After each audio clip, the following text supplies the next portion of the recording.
সরকারি চাল বিতরণে অনিয়ম ও দুর্নীতির অভিযোগে পঞ্চগড়ের বোদা উপজেলার ঝলই শালশিরি ইউনিয়ন পরিষদের 11 সদস্যকে আটক করা হয়েছে।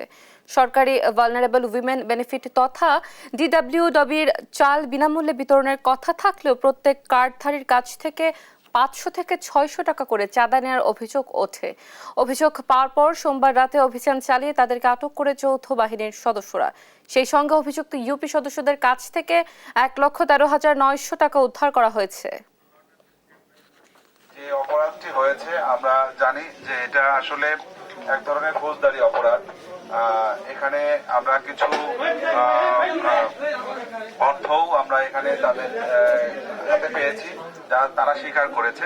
তো সেই অর্থ সহ সামগ্রিক বিষয়ে উপযুক্ত আদালতের কাছে আমরা সোপর্দ করার নির্দেশিত এবং সিদ্ধান্ত গ্রহণ করেছি।